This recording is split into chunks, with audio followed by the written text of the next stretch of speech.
Uno no sabe dónde centrar su atención, queridos amigos, porque están pasando cosas impactantes en todo el mundo. ¿Ah? Por un lado, la situación en Ucrania, cuando se habla ya de un abandono masivo de Sumi por parte de los civiles, ¿ah? Una orden de evacuación que habría sido dictaminada por el ilegítimo presidente Volodymyr Zelensky, ¿no? Ese es un dato estremecedor. Hay una rendición implícita por parte de Ucrania. Por otro lado, donde también hay una zona de fuego incontenible, es en Los Ángeles. Sí, Los Ángeles, California, en, digamos, horas críticas. Ingresó la Guardia Nacional estadounidense por órdenes de Trump a Los Ángeles para contener a los inmigrantes que han salido a protestar. Protestas, por supuesto, vinculadas a una serie de demandas contra la administración Trump. Y el factor aquí clave es que el gobernador Newsom de California le ha puesto un alto a Trump. Primero, condena esta decisión que considera dictatorial, ha llamado dictador a Trump. Segundo, alista una demanda contra él. Y acá viene lo importante. Donald Trump, como contrarrespuesta, pretende arrestarlo. Señores, es una guerra civil, literal, que se está viviendo en Estados Unidos. ¿Y qué me dice de lo que está pasando en Gaza? Un buque de ayuda humanitaria, el Madeleine, había llegado hace algunas horas, pero Israel lo acaba de retener. Algunos usan otro término. Son más directos y dicen, eso no es una retención, es un secuestro. Amigos, hablaremos de todos estos temas que son realmente importantes porque, insistimos, uno no sabe hacia dónde voltear la cabeza. Pero hay que hablar de todo. Se encuentra con nosotros un invitado de lujo y amigo de la casa, un analista internacional que usted seguramente reconoce. Señores, estamos hablando de Fernando Moragón, a quien le damos la bienvenida a Prensa Alternativa. Fernando, el mundo está que arde. ¿Cómo estás, querido amigo? Hola Enzo, pues efectivamente, y en España está bastante que arde porque estamos a 37 grados en primavera. Esto es de traca para lo que es Madrid. Pero vamos, efectivamente, desde el punto de vista geopolítico, esto es un sin vivir y en no parar, y a veces se te acumulan las noticias y no sabes ya ni por dónde empezar, ¿no? Uno no da abasto para poder gestionar la cantidad de información más o menos relevante que pueda haber.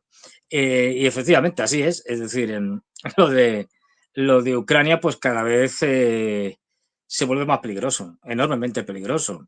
En fin, ahora si quieres hablamos de ello. Sí, y en verdad, Fernando, hay muchas cosas que se están desglosando a partir de la situación de Ucrania, ¿no? Recordemos que hace algunos días ya el propio Donald Trump había anticipado que Rusia iba a golpear y de hecho hasta en cierto modo justificaba la respuesta rusa, ¿no? Dijo más o menos esto, que el bombardeo infernal que había sufrido Ucrania hace algunos días tenía justificación a partir de lo que le pasó a Rusia. Ahora bien, se están dando algunos eventos en estas horas. Dijimos al inicio lo que informa el medio Sargrad TV. Nos hablan ya de una evacuación de los civiles de Sumi. ¿Ah? Cientos y miles, mejor dicho, de ciudadanos están abandonando Sumi por órdenes de las autoridades ucranianas. Se está poniendo a trabajar la Guardia Revolucionaria y el Servicio de Seguridad Nacional para precisamente mover a las poblaciones, ¿no? Básicamente buscan que según la información que recoge Sargrad TV, estas personas en ese interín puedan incluso ser aprovechadas, entre comillas, para sumarse al ejército. En todo este interín de evacuación, de ser llevados por el ejército, sabemos en qué puede terminar, ¿no? El hecho es que se está desatando un caos.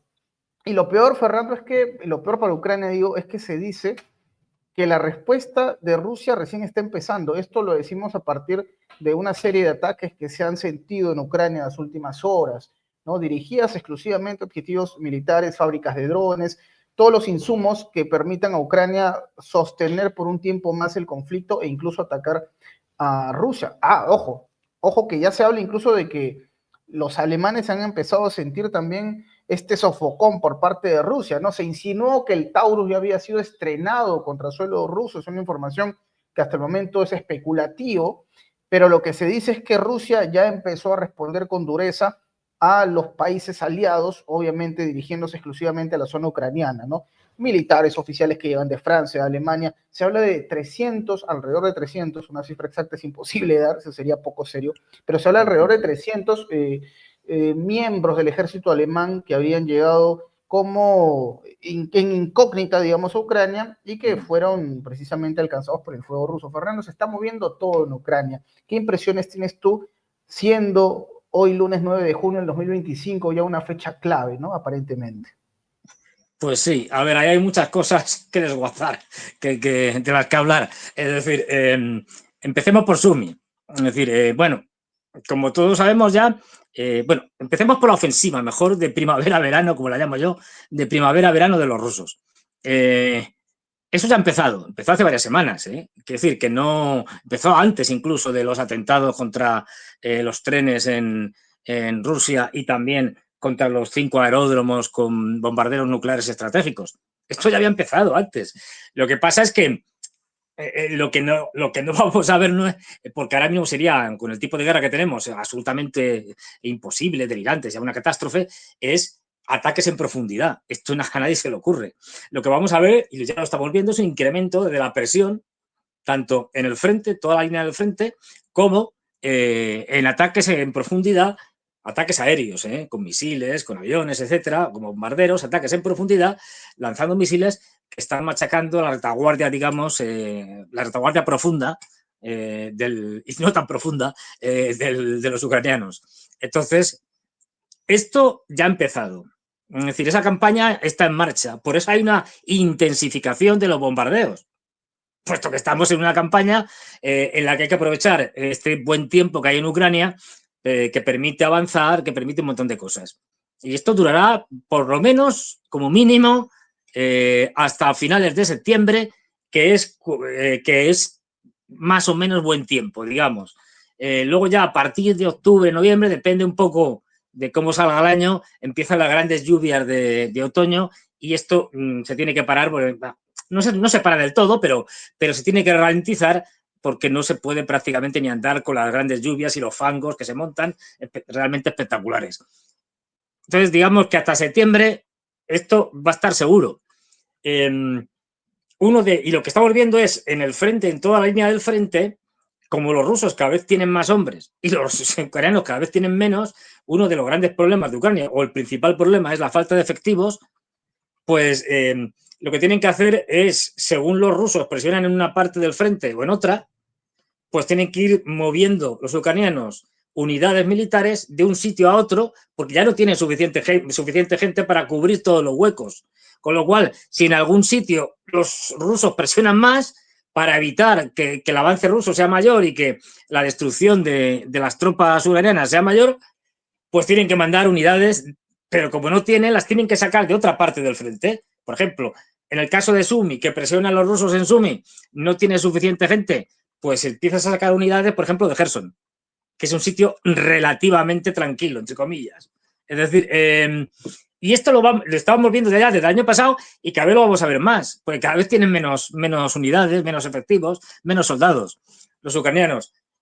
Con lo que la presión en un lado te obliga a retirar gente de otro, pero claro, si retiras gente de otro, entonces te presionan donde vas a tener menos gente, menos soldados, y que eso te obliga otra vez a mover fuerzas y a llevarlas a ese sitio, a ese nuevo agujero que se ha creado desde el punto de vista militar. Con lo cual, es un poco como un buque, imaginemos un barco, donde se tapas un agujero, pero se te produce otro. Entonces tienes que ir corriendo a tapar otro, pero en el momento que tapas uno, la presión del agua, ¡pum!, te revienta a otra parte del barco, del casco del barco, y te hace otro agujero. Pues esa es la situación de los ucranianos. ¿Qué ha pasado? ¿Qué está pasando en Sumi? Recordemos, Putin había dicho, hay que crear un colchón, hay que crear una zona de amortiguación en toda la frontera entre Rusia y Ucrania. Bueno, pues en Sumi ya se está haciendo, aprovechando después de la derrota de Kursk. Una vez que los rusos ya recuperan Kursk, pues el siguiente paso es entrar en Ucrania y empezar digamos, a coger territorio y a presionar, en este caso en Sumi, que es la zona fronteriza, es la región fronteriza ucraniana de Kursk. Ahí tiene una situación muy peculiar. ¿Cuál es la situación peculiar? Pues que la capital de Sumi, del mismo nombre, igual, Sumi, está muy cerca de la frontera. A diferencia de otros sitios que pueden estar más lejos, la capital está muy cerca. Y es una ciudad grande, pero no extraordinariamente grande. O sea, no estamos hablando de Kiev, que puede tener 3 millones, no.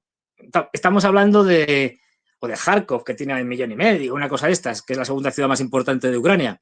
Estamos hablando de una ciudad que puede tener unos, antes de la guerra, ahora mismo es imposible saberlo, pero bueno, antes de la guerra podría tener unos 300.000 habitantes.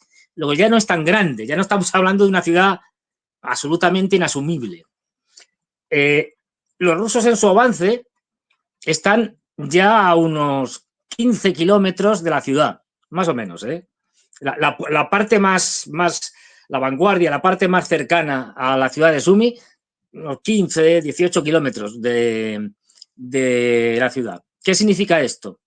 Que la artillería, estamos hablando de la artillería convencional, y los drones de corto alcance, de los que están en la línea del frente, estos ya pueden atacar Sumy directamente. Ya no estamos hablando de misiles, de los drones de estos que pueden recorrer hasta 2.000 kilómetros. No, no, no. Estamos hablando del día a día y de la artillería, que tiene un alcance más que suficiente para llegar a Sumy. Esto significa que está ya en una situación muy delicada, y más que lo va a estar, porque además ya están los rusos empezando a cortar las líneas de suministro, las carreteras. Es decir, cuando cortas, esto es la clave de toda guerra. Si tú tienes una ciudad y le cortas la logística, es decir, fundamentalmente las vías de tren, las carreteras que llegan a esa ciudad, pues a partir de ahí esa ciudad está acabada. Ya no puedes, está insuministrada, ya no puedes abastecerla. Con lo cual, cuando se le acaben las balas, se acabó. Dicho así un poco a lo bestia. De ahí que hayan primero las fuerzas ucranianas, el gobierno ucraniano haya dicho en las aldeas que hay antes de, y pueblos antes de Sumy, retirada de la población civil, y que en Sumy haya hecho una recomendación por el momento, que es lo último que yo sé, una recomendación para que la gente se vaya. Y aquí viene una de las cosas curiosas, ¿no? Pues mucha población de Sumy no quiere irse. Dice, esto no tiene lógica. O sea, que en el enemigo van a bombardear, te puede caer una bomba, aunque los rusos no atacan población civil, pero bueno, errores hay, y te puede caer una bomba, te puede caer un misil interceptado o un cohete interceptado por ejemplo, por las defensas antiaéreas ucranianas, pues bueno, pues el de los fragmentos, tal, te puede caer y te puede hacer un desastre. O simplemente al atacar por ejemplo, una zona de acumulación de armamento o un depósito de municiones, pues puede haber explosiones secundarias que te pueden alcanzar. Es decir, nunca lo sabes. Te dice, bueno, pues parece lógico que lo normal es que la gente, todo el que pueda, saliera de allí y se fuera por ahí a otro sitio, más alejado del frente. Pues no, mucha de la gente no quiere irse. ¿Y por qué esto tan raro? Pues tiene su explicación. Mientras están en Sumy ahora mismo no tiene reclutadores oficiales del ejército. Estos que van por todos los sitios de Ucrania raptando gente, raptando hombres en edad militar y llevándoselos al frente por la fuerza. Porque este es ya, y esto iban haciendo desde el año pasado, como llevan todo el año pasado haciéndolo, y cada vez lo hacen más porque ya no tienen capacidad de reclutamiento, ya no tienen más gente prácticamente que llevar al frente. Y cada vez, ya digo, tienen menos efectivos porque pierden más personas, tienen más bajas de lo que pueden reclutar, con lo cual cada vez tienes menos.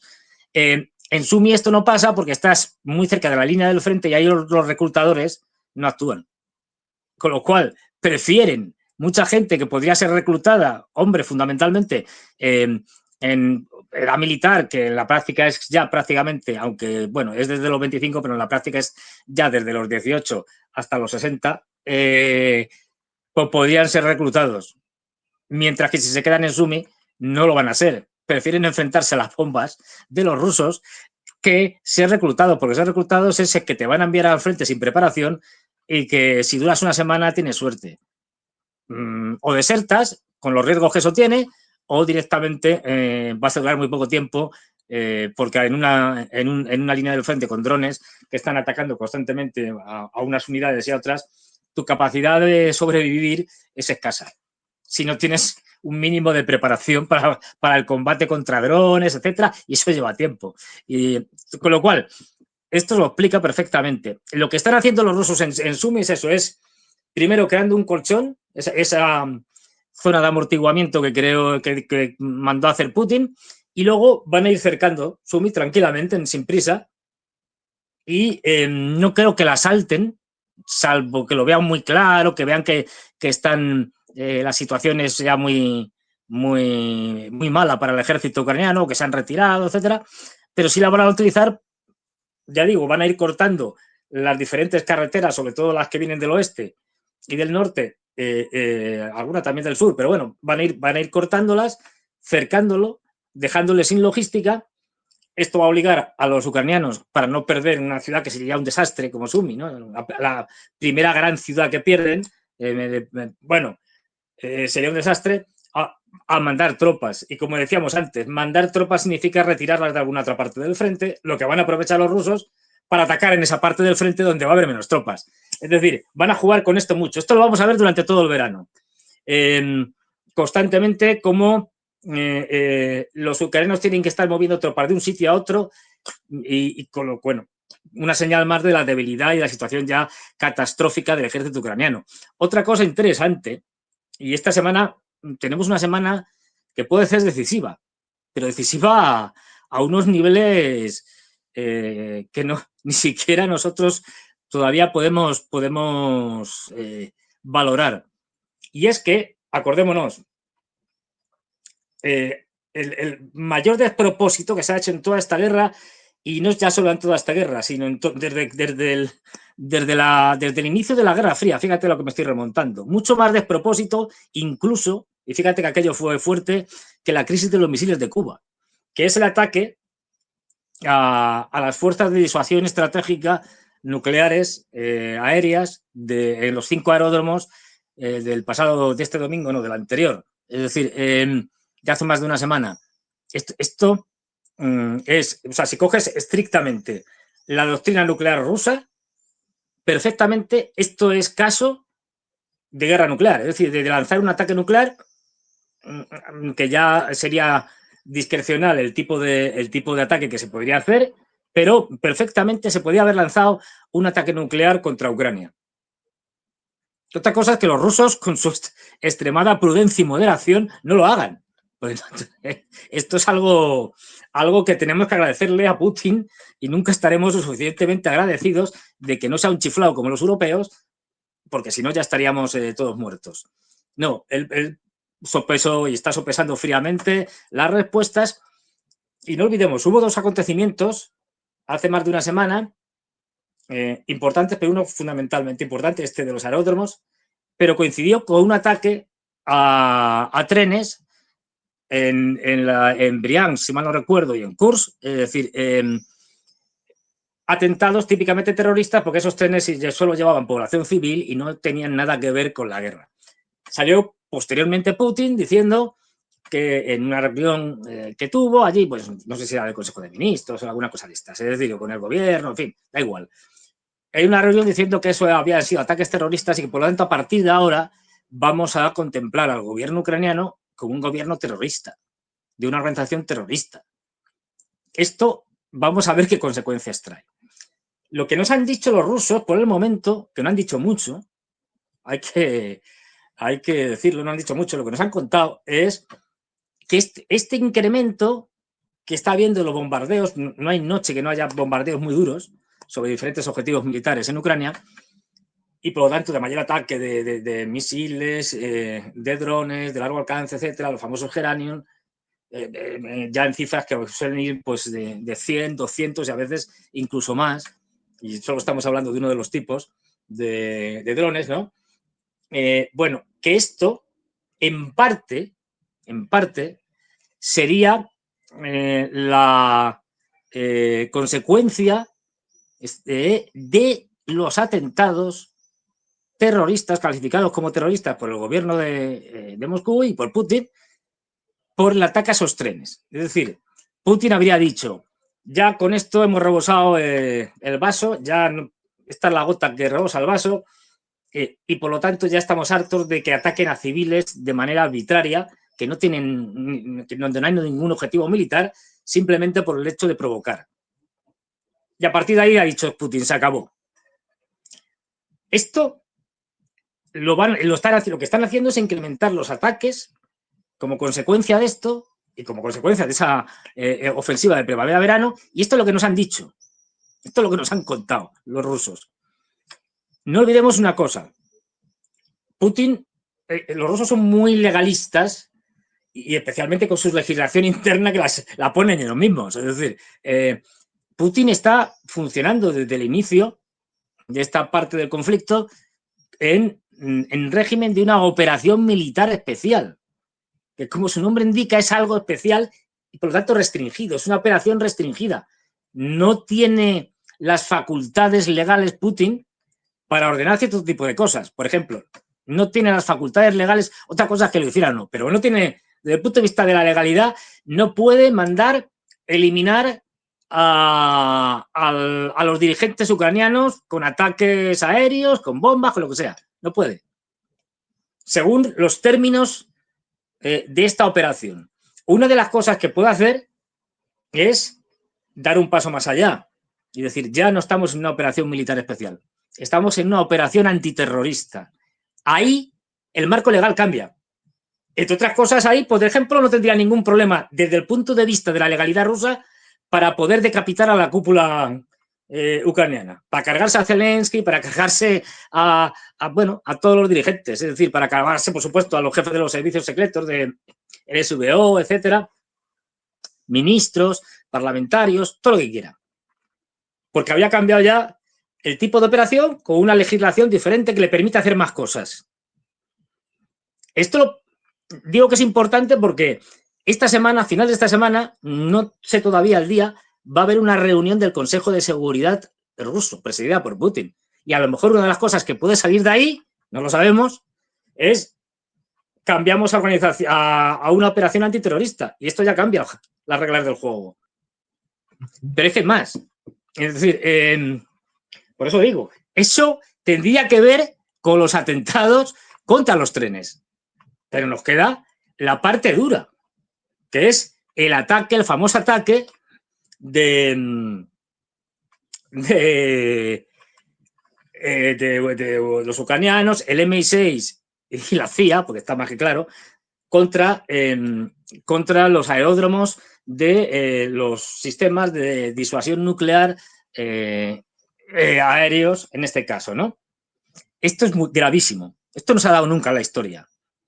Y esto, ya digo, esto implica una respuesta que tiene que ser disuasoria y durísima.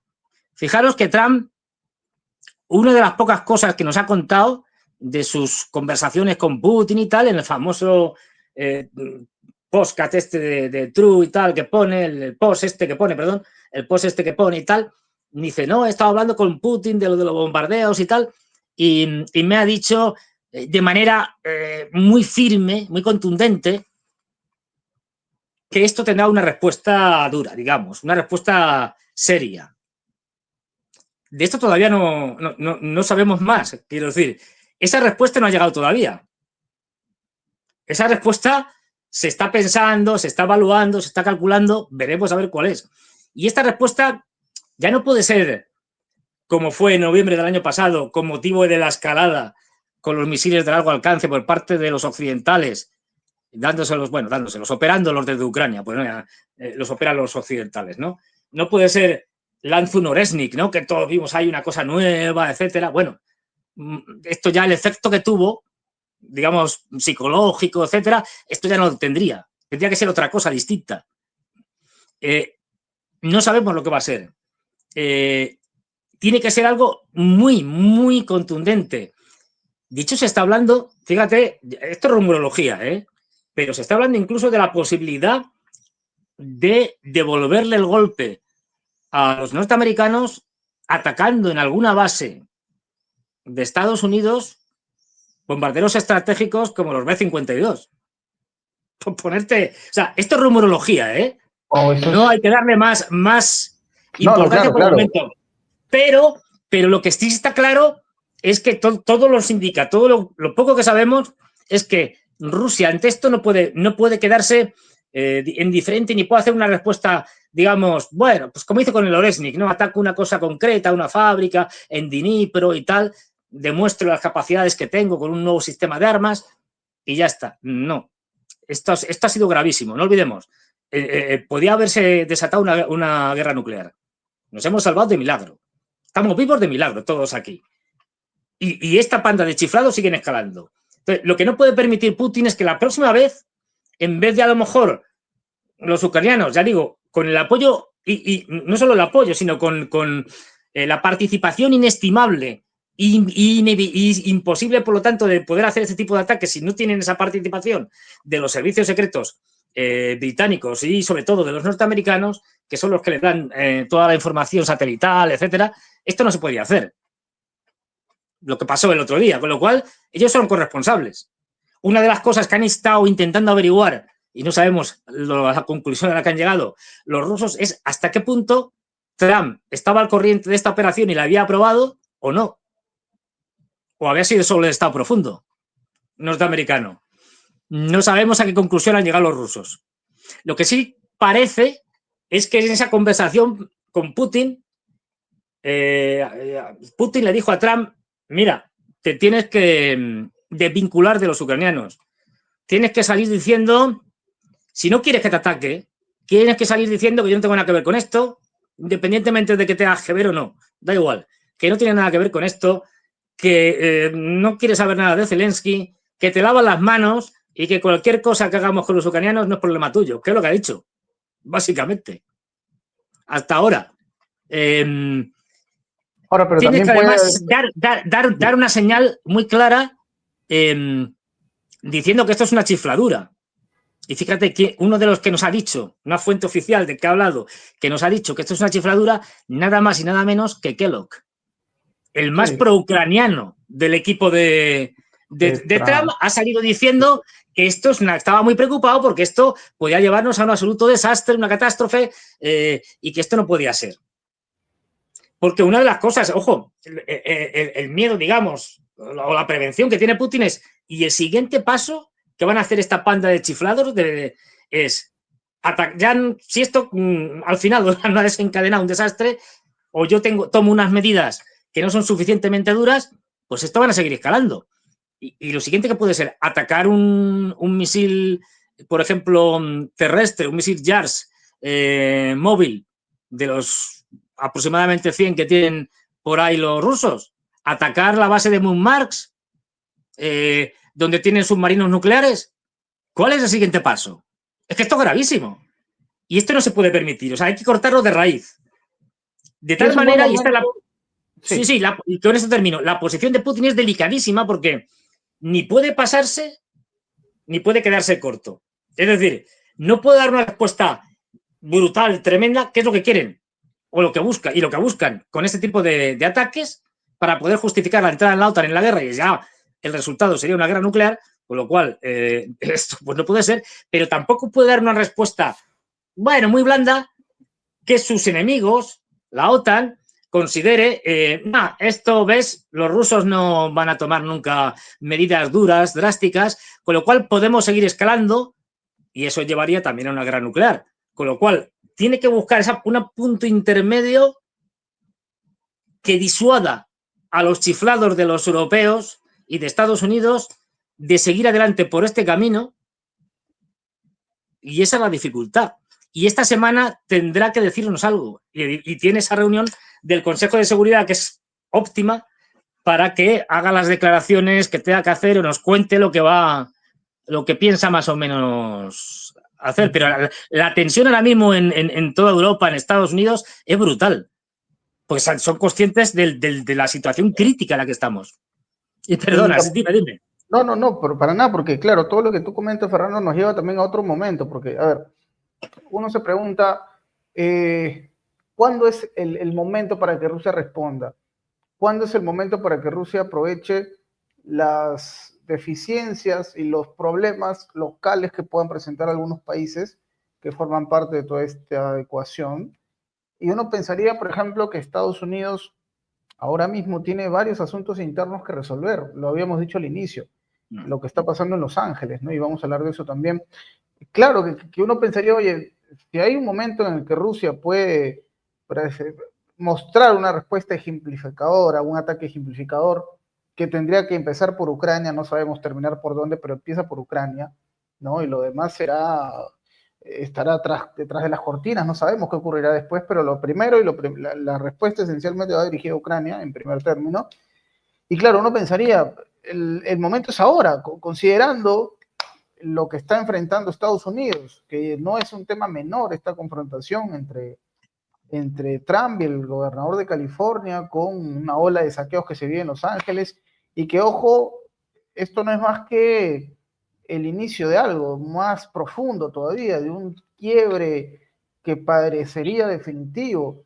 Entonces, uno pensaría, claro, el momento es este, ¿no? El momento en el que Rusia debe aprovechar los desconciertos que pueda presentar una potencia como Estados Unidos para que en absoluto no se dedique a otros temas, que se concentre exclusivamente en sus propias necesidades. Y por otro lado, también darle un ejemplo a Europa Occidental de lo que puede ocurrirles, ¿no? Con un golpe devastador contra Ucrania. Un momento clave, Fernando, esta semana. Fíjate, clave, pues fíjate si es clave, y ahí tocas un tema muy interesante. Fíjate que una de las cosas que se están barajando, una de las cosas que se dice es que un golpe a Ucrania, solo a Ucrania, no sería suficiente.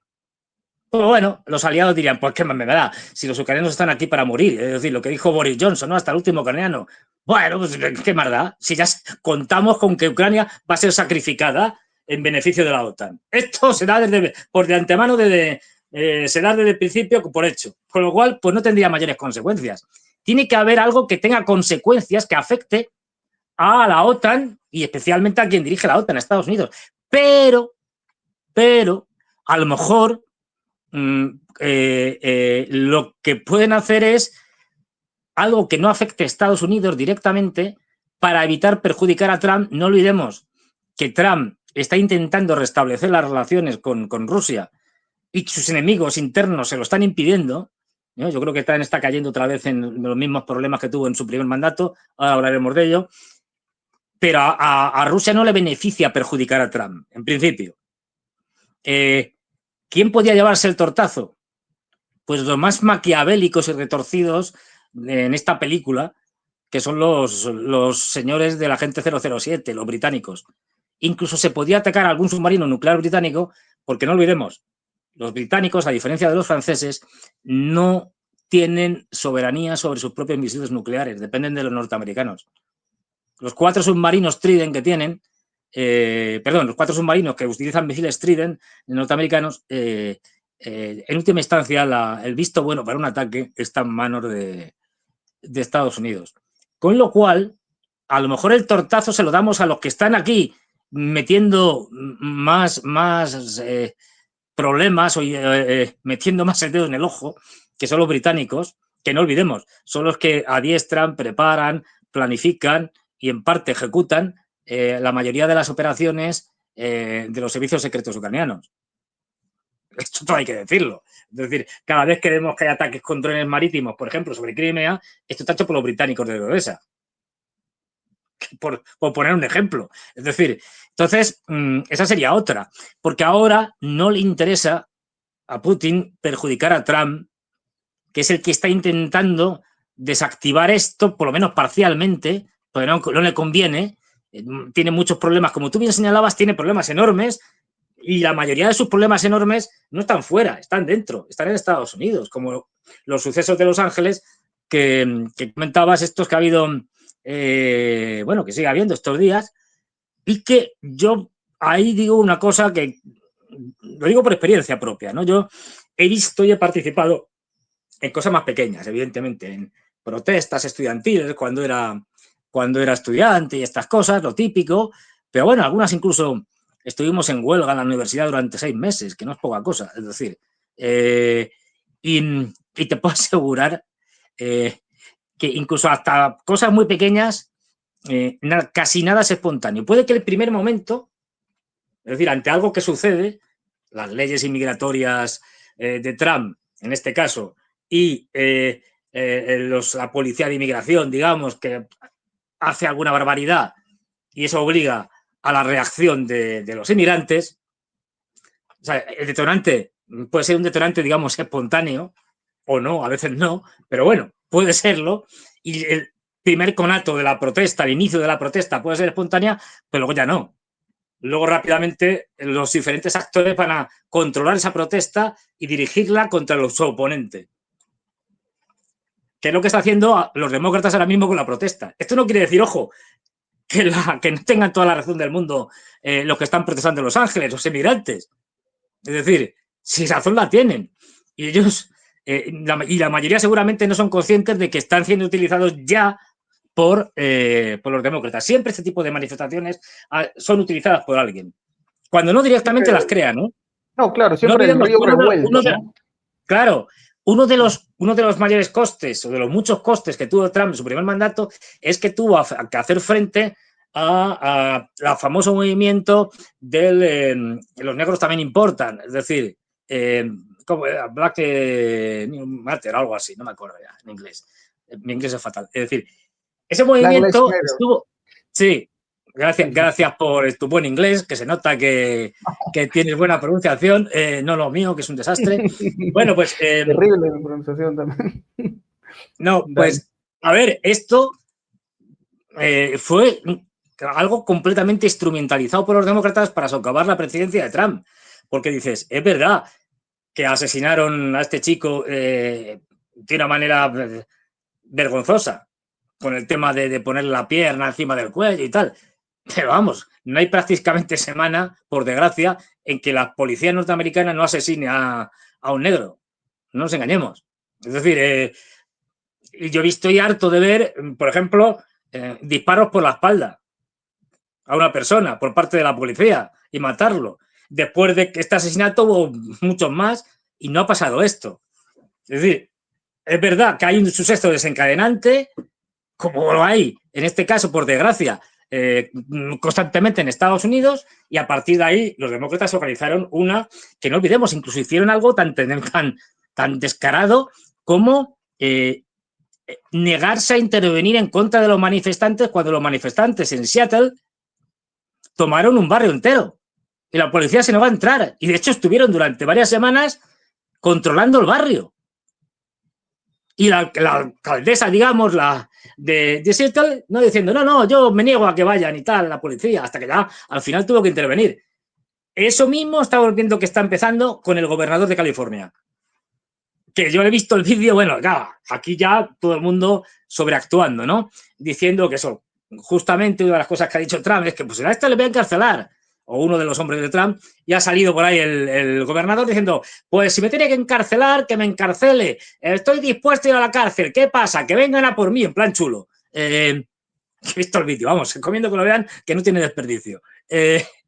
¿Y por qué? Porque a partir de ahora los demócratas van a utilizar este movimiento legítimo, el movimiento, digo, para sus propios fines, que es echárselo encima a Trump, generarle protestas a Trump con el tema de la inmigración, porque no olvidemos, California es el estado más importante desde el punto de vista económico, etcétera, de Estados Unidos, y además gobernado por los demócratas, con lo cual, bueno, pues el enfrentamiento está servido. Igual que el año pasado hubo un enfrentamiento entre Texas y el gobierno de Biden, es decir, entre un gobernador republicano y un gobierno demócrata, ahora va a ser a la inversa, un enfrentamiento entre un gobernador demócrata contra un gobierno federal, contra un presidente republicano. Este es el juego. Este es el juego, ¿eh? Y de hecho, veremos que se van a, seguramente, que salvo que se llegue a algún tipo de acuerdo, se va a alentar las protestas, y cuanto más violentas sean, mejor. Porque eso socava la autoridad de Trump. El mismo gobernador, al final no sé cómo habrá quedado, dijo Trump, bueno, mandamos a la Guardia Nacional, que son soldados internos, digamos, pero soldados, allí para sofocar las protestas. Y el gobernador les ha negado a que la Guardia Nacional interviniera. Es decir, porque le conviene que haya protestas violentas y le conviene quedar como el hombre que está apoyando las legítimas, legítimos derechos o reivindicaciones de los manifestantes, cuando al gobernador le importan un pimiento los manifestantes. Los manifestantes son un instrumento para debilitar al contrario, como sucede siempre, por desgracia, en la política, tanto interna como externa. Es decir, esto es lo que vamos a ver, otro intento más, otro frente que se le abre a Trump, que ya tiene abiertos muchos, la mayoría internos. Y en una lucha contra el Estado profundo, además, que yo creo que o pacta con el Estado profundo, o si no, el Estado profundo va a ganar. O sea, Trump no tiene ninguna posibilidad de derrotar al Estado profundo norteamericano, como no lo tuvo Kennedy, que lo asesinaron, como no lo tuvo Harry Truman, que se enteró, no vamos a entrar aquí en la historia, pero que el famoso derribo del U-2 no le contaron la verdad.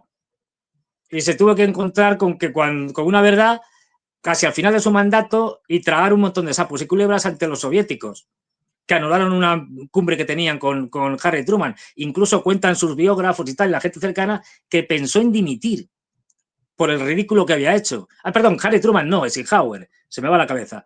El presidente Eisenhower, que pensó en dimitir, y de ahí el famoso discurso de despedida que hace Eisenhower cuando denuncia un montón de cosas, entre ellas el famoso complejo militar industrial, es decir, el nacimiento del Estado profundo. Y como estos, muchos más. Es decir, quiero decir que contra el Estado profundo no puede ningún presidente, porque no olvidemos, los presidentes en Estados Unidos no mandan. Sí, tienen poder, tienen mucho poder, pero no son los que tienen el mayor poder, para nada. Y además un señor, el Estado profundo permanece, está permanentemente ahí. Un presidente te dura 8 años como mucho, es decir, y luego vendrá otro. No, y el Estado profundo finalmente es un monstruo sin rostro, ¿sí? ¿No? No sabes dónde está, no sabes quién es, no tiene nombre y apellido, es una figura que concentra... Sí los tienen, ¿eh? Quiero decir, lo que pasa es que... O sea, claro, digamos que no es algo que uno pueda encontrar de manera sencilla, no puedes googlear y no te va a aparecer... Yo recomiendo, si alguien quiere comprender perfectamente lo que es el Estado profundo norteamericano, en este caso te hablan del Reino Unido, pero da igual, es exactamente igual. O de cualquier país, ¿eh? Esto es aplicable a cualquier país. Que se vea en una serie, a ver si pueden encontrar por ahí, en YouTube, en donde sea, algún capítulo de una serie. Hay algunos capítulos, o por lo menos fragmentos que yo he visto traducidos al español, que se llama Sí, señor ministro. Y su posterior, digamos, temporadas, que era Sí, señor primer ministro, porque empieza el protagonista, digamos, de la serie, empieza como ministro conservador del gobierno de Thatcher, claro. Y cae Thatcher hipotéticamente y le nombra luego primer ministro. Entonces tiene dos personas, dos altos, digamos, burócratas de toda la vida del Reino Unido, ¿no? Es decir, uno mayor y otro más joven, ¿no? Que son la estructura del Estado. Y lo que te dicen es, mire usted, los políticos pasan, el Estado permanece y nosotros somos la encarnación del Estado. Los burócratas de alto nivel, que no vamos a dejar que los políticos con su ignorancia y su insensatez estropeen las cosas. No, los que lo dirigimos somos nosotros. Lo explica perfectamente y con un sentido del humor extraordinario, ¿no? De hecho, ahora mismo recuerdo, con esto no me enrollo más, recuerdo una escena en la que en un momento determinado dice, las encuestas que se han hecho para ver si la población estaría a favor de restablecer el servicio militar de manera obligatoria, ¿no? No voluntario, como es ahora. Es decir, y las encuestas dicen que la población estaría en contra. Y dice, bueno, ¿y qué? Pues le vamos a mandar una encuesta al ministro diciendo que está a favor. Dice, bueno, pero si las encuestas dicen lo contrario, dice, ¿y qué más da? Dice, vamos a ver. Y coge el jefe y dice, el que es mayor, ¿no? El que ya lleva más años y que está por encima en el cargo, ¿no? Dice, vamos a ver. Vamos a poner un ejemplo. Yo soy una señorita que se acerca y que hacerle un cuestionario, una encuesta, y le dice, y empieza a hacerle preguntas. ¿Quiere usted tal? Al final, le hace las preguntas de tal manera que el resultado es lo que uno quiere. Es decir, que esté usted a favor del servicio militar obligatorio. Dice, y ahora voy a hacer lo contrario. Le hace otra serie de preguntas y el resultado es el contrario. A la misma persona, porque depende del tipo de preguntas, cómo te las hagan, te llevan hacia una conclusión determinada o hacia otra, ¿no? De ahí la poca fiabilidad de las encuestas, porque puedes sacar lo que quieran. Bueno, pues eso te explica muy bien qué es el Estado profundo. No da igual lo que piense el ministro. Vamos a parar la encuesta que nosotros queremos. Punto. Es decir, pues este es el Estado profundo norteamericano. Lo que pasa es que en vez de ser del Reino Unido, es de una gran potencia. Pero tienen nombres y apellidos, ¿eh? Y algunos cambian y tal, y hay las famosas puertas corredizas entre miembros de ese Estado profundo que luego van a la empresa privada y luego vuelven, etcétera. Es decir, lo que pasa es que evidentemente es una red tupida que implica un montón de organizaciones y organismos públicos que van desde las agencias como la CIA o el FBI al Pentágono, pasando por la Secretaría de Estado, un montón de cosas. Pero están, o sea, se le pueden Son poner seres de nombres y Estado, apellidos. son seres de carne y hueso, Sí, pero sí. la gran desventaja para Trump es que en este caso tendría que hacer una lista enorme y tendría que exponer públicamente, cosa que no difícilmente ocurra, ¿no? Ahora mismo la guerra de Trump con enemigos visibles y que tienen nombre y apellido es, por ejemplo, con personajes como Elon Musk, por poner un Efectivamente. ejemplo puntual, ¿no? Lo del Estado profundo sí parece ser una tarea imposible para Trump, más allá de la posibilidad de, se habla esto y mucho, de extender su mandato, que es un tema controversial y del que no se habla mucho en estos días, pero que quién sabe irá calentando motores en los próximos meses el asunto, ¿no? Porque hay muchas cosas que están cambiando en el mundo y en la geopolítica. Entonces, cualquier novedad puede ocurrir. Ahora, pasando a otro tema interesante y hablando precisamente de esto, Fernando, porque tú decías algo muy cierto, ¿no? Claro, hay mucha gente que de manera genuina sale a protestar, pero también están aquellos que intentan aprovechar el alboroto para sacar réditos. Eso es algo que ocurre, ya ha ocurrido siempre, y que tratan de aprovechar esta confusión para ganar cierto protagonismo. Ahora, yo de repente voy a ser un poco injusto con lo que voy a contar, porque es una percepción muy mía. No digo necesariamente del canal de Prensa Alternativa, es algo muy mía, que tiene que ver con lo que está pasando ahora mismo en Israel, en Gaza. Ha pasado algo muy, yo digo Israel, pero al hablar de Gaza tenemos que hablar de Palestina, pero me refiero más que todo al tema puntual, que es la llegada de ayuda humanitaria de un buque. Y la verdad, sí, uno tiene ciertos reparos cuando empieza a ver los personajes que han protagonizado esta escena, ¿no? Como ya sabemos, llegó el buque de Madeleine y la decisión que tomó el régimen israelí fue retenerlo. Algunos dicen secuestrar, que creo yo es el término más realista. Pero hay algunos nombres que uno observa con lupa y dice, ¿qué tan confiables son estos personajes? La señorita sueca Greta Thunberg, por poner un ejemplo puntual, que es una activista vinculada a Soros, nada menos. Muchos la han señalado, la han sindicado como parte de este bloque del señor George Soros, el ONGero mayor, como le solemos decir acá en Prensa Sí. Alternativa. Entonces, se ha generado, claro, una controversia a partir de quienes se han manifestado, porque estos activistas llegaron con muchos flashes para llevar ayuda humanitaria a Gaza y fueron retenidos. Entonces, hay mucha gente que observa estos materiales, estos informes que nosotros normalmente divulgamos y entran en una controversia y dicen, estamos de acuerdo con la causa palestina, pero hay personajes que son tan nefastos como el régimen israelí y que representan intereses igual de nefastos, ¿no? Es lo que se ha generado también a partir de esto. Tú y yo lo hablábamos, Fernando, previo a esta entrevista, que también se ha sentido que hay mucho oportunismo de algunos líderes que supuestamente hablan de enfrentar al régimen israelí, supuestamente hablan de criticar y tirarse abajo la posición de Netanyahu, pero son manifestaciones bastante gaseosas, poco consistentes, ¿no? Que no pasa de alguna declaración diplomática, algún tipo de mensaje que intente desatar alguna reacción importante en sus ciudadanos, pero que no va más allá de retórica. A ver, estos últimos hechos, Fernando, ¿en verdad representan un viraje de Occidente respecto a Israel o estamos observando sencillamente un show? Gente que habla, pero en la práctica nadie puede tener al régimen de Netanyahu. ¿Cómo observas tú estos últimos acontecimientos, Fernando? No, claro, esto es todo representación, me explico. Es decir, a ver, para empezar, no conozco bien la composición de la gente que va en este barco, en esta flotilla, lo que sea. Aparte de Greta Grunberg esta, que bueno, ya conocemos el personaje. Pero, a ver, por poner ejemplos, todas las grandes ONGs, así en sentido general, que más o menos nos suenan a todos, Amnistía Internacional, por ejemplo, Human Rights Watch, Greenpeace, todas estas, que hay Médicos Sin Fronteras, etcétera y tal, pues son ONGs más o menos, bueno, sin más o menos, controladas y al servicio de intereses globalistas. Es decir, y sus reivindicaciones o sus acusaciones o defensas de lo que sea se hacen en función de intereses porque están pagadas directamente.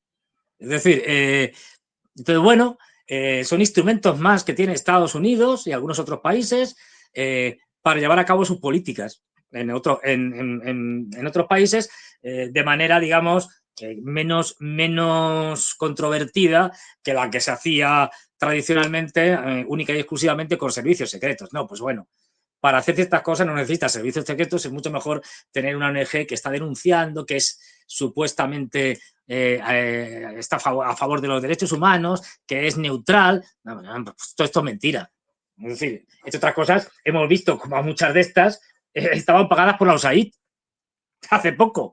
Es decir, cuando salió todo el escándalo de la USAID, que destapó Trump, pues hemos visto que la USAID pagaba a un montón de ONGs. Luego, si te la está pagando la USAID, que es Estados Unidos, pues está claro que no son neutrales. Es decir, esto es así. Este montaje, esta escenificación, pues bueno, yo creo que forma parte de una política dirigida fundamentalmente por Estados Unidos, por la administración Trump, aunque haya más elementos, que están absolutamente cansados de Netanyahu. Es decir, esto no es, aunque se diga que pobres palestinos, que los bombardean y tal, y fíjate que no les deja el gobierno israelí que entre ayuda humanitaria, etcétera. Que todo esto es cierto, es decir, pero bueno, es decir, qué casualidad, o sea, en la geopolítica no existen casualidades.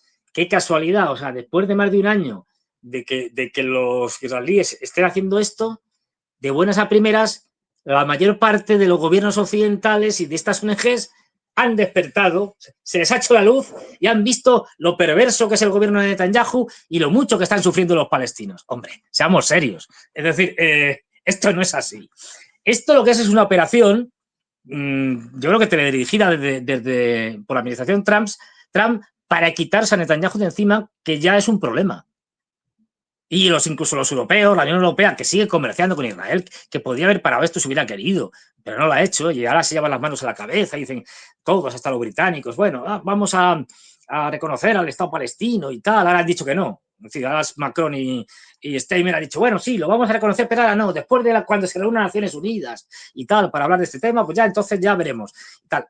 Entonces, todo esta, digamos, humo que van soltando, declaraciones y tal, y medidas de ese tipo, bueno, forman parte de una campaña de presión externa y en connivencia con una campaña interna dentro de Israel para acabar con el gobierno de Netanyahu. El gobierno de Netanyahu, no contra Israel, que no es lo mismo. Es decir, para acabar con un tipo que ya solo piensa en sí mismo y en cómo salvarse y que está llevando a Israel al desastre. Entonces, los mismos que avalan Israel, es decir, el señor Trump, que es más pro-israelí que ninguno, o que vamos, en Estados Unidos todos son pro-israelíes. Es decir, se dan cuenta de que el gobierno de Netanyahu ya es un problema para Israel. Y de hecho, es en el propio Israel donde ahora mismo estamos viendo a los políticos de la oposición diciendo barbaridades de Netanyahu. Y defendiendo incluso, entre comillas, hay que ponerle muchas comillas a esto, lo mucho que están sufriendo los palestinos.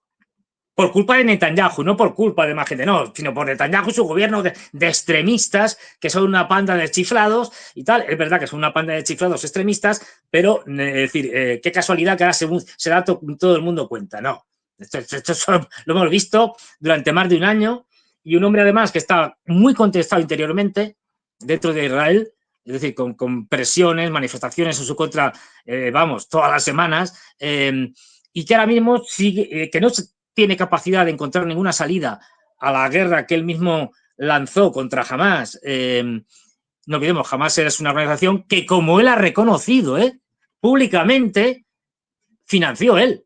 Es decir, bueno, él no, financiaba los de Qatar, pero que él facilitó su financiamiento para dividir. Esto ya se sabía de hace tiempo, vamos, de hace mucho tiempo, pero él lo ha reconocido ya públicamente, para dividir el movimiento palestino. Es decir, este señor ha estado financiando a los hermanos musulmanes.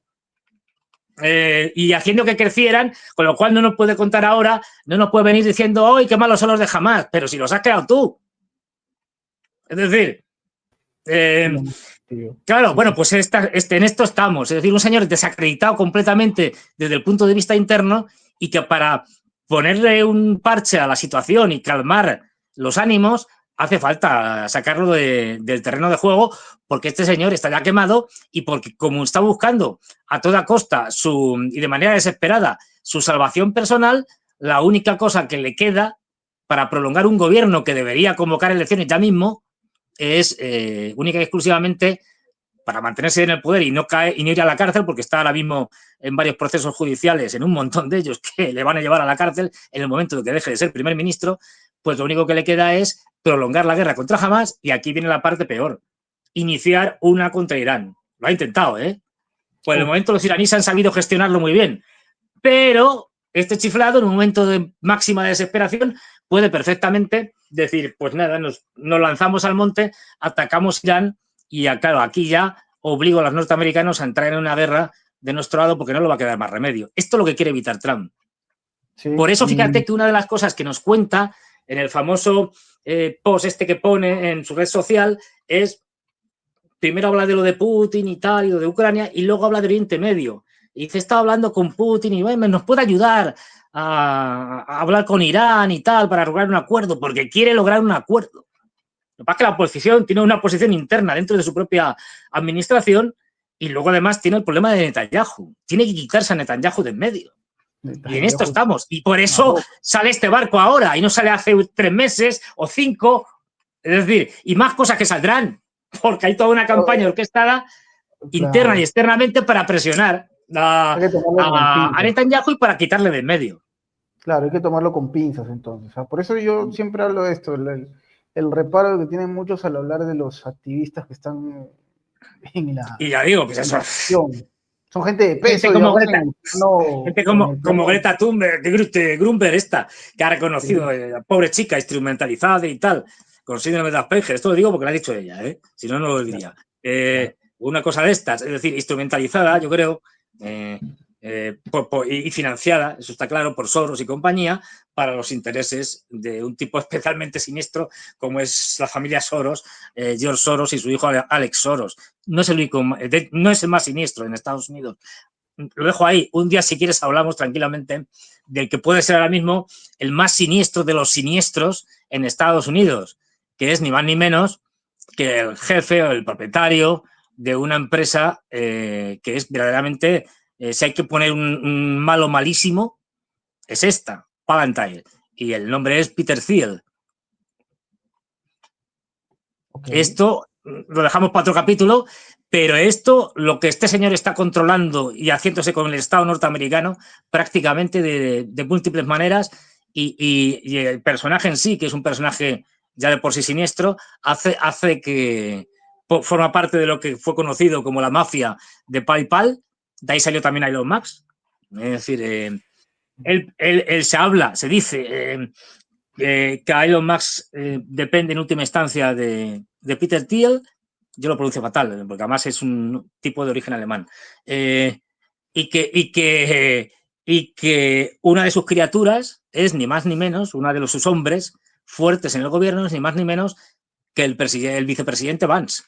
Con eso te digo todo. Es decir, Palantir, es ahora mismo el malo malísimo y con las intenciones más oscuras que uno pueda concebir. Pero ya digo, hablamos, a Soros lo deja a la altura del betún, como un aficionado. Es decir, imagínate.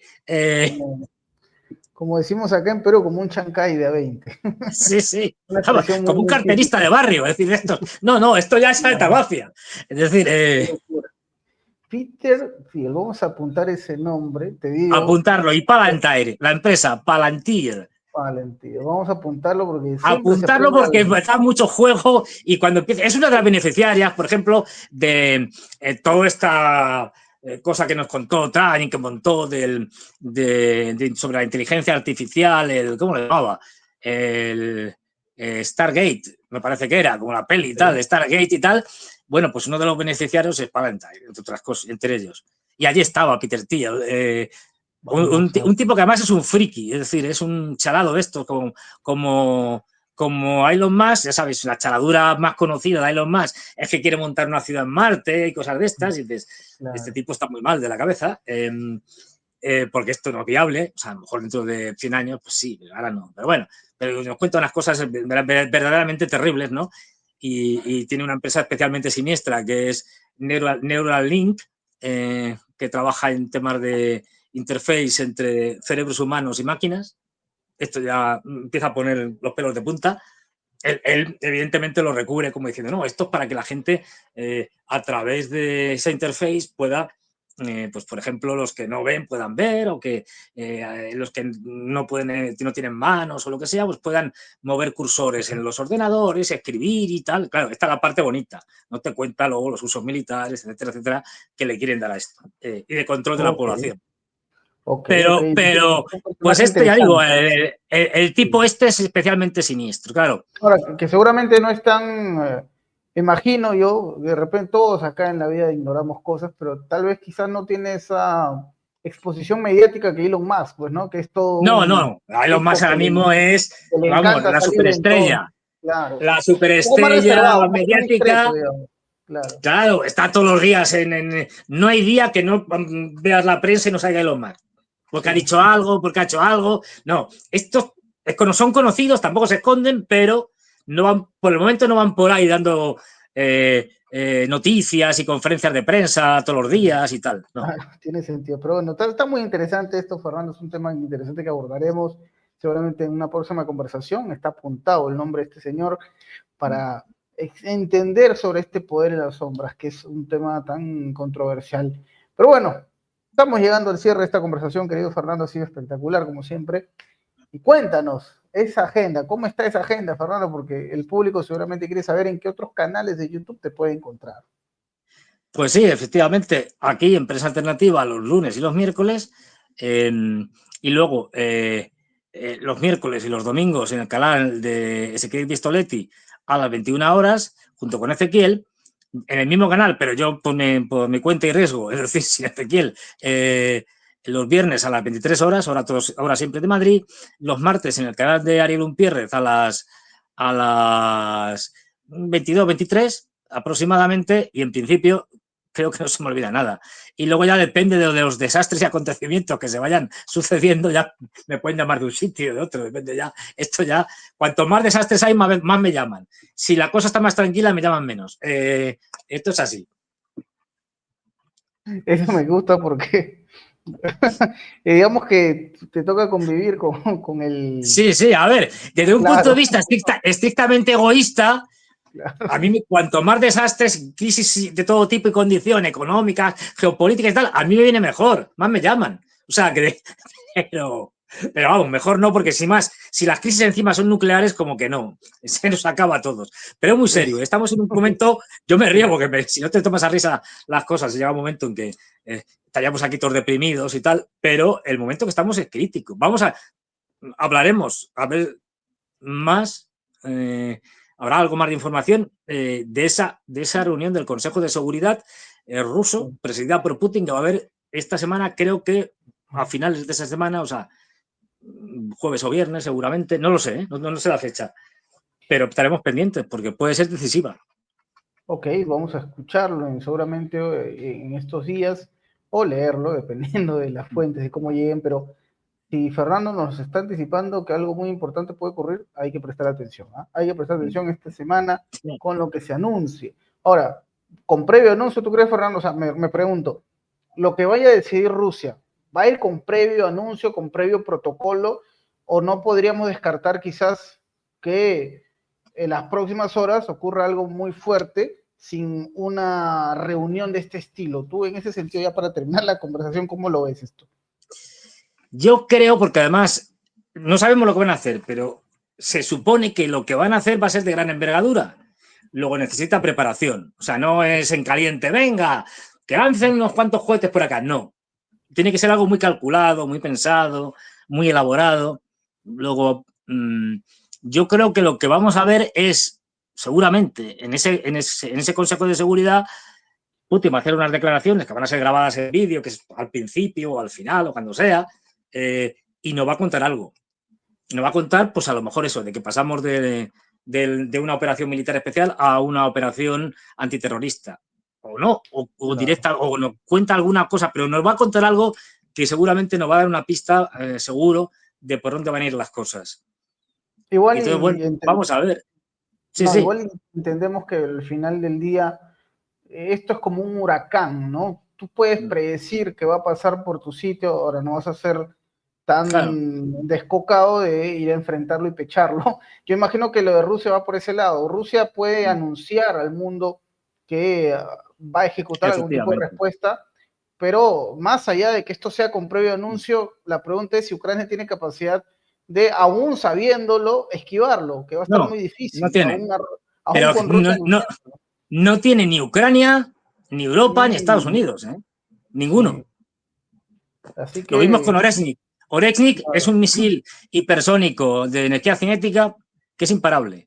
Y ahora claro que mismo, sí. en el último ataque que ha habido esta noche pasada, se utilizaron Kinzhal. Por ejemplo, los Kinzhal también son misiles Total. hipersónicos de más de 10 y son imparables, da igual. Puedes disparar Patriot, lo que te dé la gana, no vas a poder con ellos. Sí, sí, sí, los Patriots han sido inservibles y eso lo tiene clarísimo Rusia. Pero bueno, veremos qué ocurre. Fernando, muchas gracias. Tremenda conversación, Gracias ¿no? a Como ti. siempre. Hoy hemos hablado de todo, en verdad. Sí, ha sido una semana, un fin de semana muy agitado y un lunes también muy agitado. Pero bueno, nos despedimos. Gracias, Fernando, por estar con nosotros. Gracias al público de Prensa Alternativa. Nos reencontramos seguramente con Fernando en 2 días, el miércoles, para ver qué ocurrió en este lapso de tiempo. ¿Habrá información? Seguro que sí, pero siempre al estilo de Prensa Alternativa. Muchas gracias, Fernando. Queridos amigos, mi nombre es Enzo Enchante. Hasta la próxima. Hasta luego.